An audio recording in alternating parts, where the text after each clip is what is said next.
Hi friends, అంటార్క్టికాలో 3 కిలోమీటర్లకు పైగా మందమైన మంచు పొరల కింద ఖండవ్యాప్తంగా విస్తరించి ఉన్న ఒక భారీ భూగర్భ నిర్మాణాన్ని శాస్త్రవేత్తలు గుర్తించారు.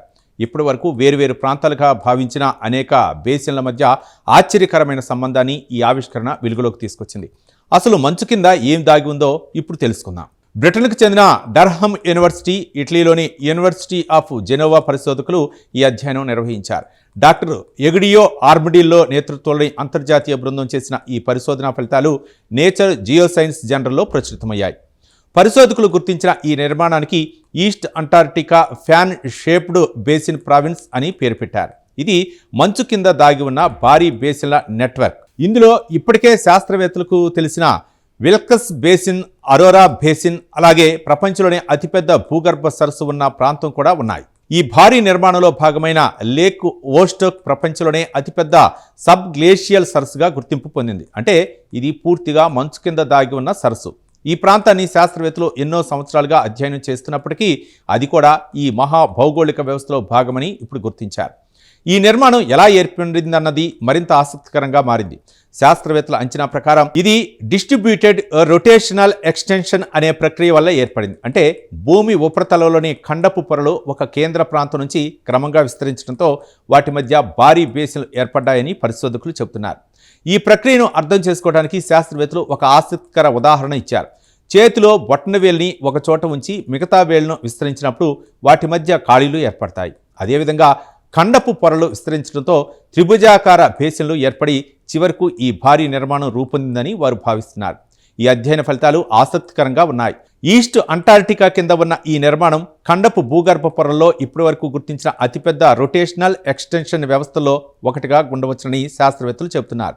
పరిశోధకుల అభిప్రాయ ప్రకారం ఈ నిర్మాణం ప్రాచీన గోండ్వానా సూపర్ కాంటినెంట్ పరిణామంతో సంబంధం కలిగి ఉండవచ్చునని తెలుస్తోంది. ఒకప్పుడు అంటార్క్టికా, భారతదేశం, ఆఫ్రికా, దక్షిణ అమెరికా, ఆస్ట్రేలియా ఒకే మహాఖండంగా ఉండేవి. ఆ కాలంలో జరిగిన టెక్టోనిక్ మార్పులు ఈ నిర్మాణం ఏర్పడటానికి కారణమై ఉండవచ్చునని భావిస్తున్నారు. అంతేకాదు తర్వాత కాలంలో అంటార్క్టికా, ఆస్ట్రేలియా ఖండాలు విడిపోయే ప్రక్రియలో కూడా ఈ నిర్మాణం పాత్ర పోషించిందని శాస్త్రవేత్తలు అంచనా వేస్తున్నారు. అందువల్ల ఇది కేవలం ఒక భూగర్భ నిర్మాణమే కాకుండా ఖండాల చరిత్రను అర్థం చేసుకునే కీలక ఆధారంగా మారింది. ఈ ఆవిష్కరణ ద్వారా మరో విషయం కూడా తెలిసింది. మంచు కింద ఉన్న భూభాగ ఆకృతి ప్రస్తుతం అంటార్క్టికా మంచు పొరలు ఎలా కదులుతున్నాయో ప్రభావితం చేస్తాయి. అలాగే భూగర్భ సరస్సులు, బేసిన్లు ఎక్కడ ఏర్పడతాయో నిర్ణయించడంలో కూడా కీలక పాత్ర పోషిస్తుంది. వాతావరణ మార్పుల నేపథ్యంలో ఈ సమాచారం మరింత ప్రాధాన్యం సంతరించుకుంది. ఎందుకంటే మంచు కింద ఉన్న భూభాగ నిర్మాణం కొన్ని ప్రాంతాల్లో మంచు పొరల స్థిరత్వాన్ని ప్రభావితం చేయవచ్చు. భవిష్యత్తులో వాతావరణ మార్పులకు అత్యంత సున్నితంగా స్పందించే ప్రాంతాలను అర్థం చేసుకోవడంలో ఈ అధ్యయనం ఉపయోగపడవచ్చని పరిశోధకులు చెబుతున్నారు.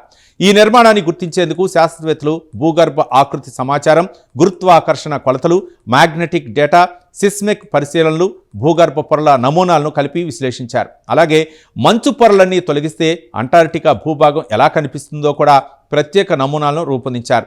ఈ విశ్లేషణ ద్వారానే మంచు కింద దాగి ఉన్న ఈ మహా నిర్మాణం వెలుగులోకి వచ్చింది.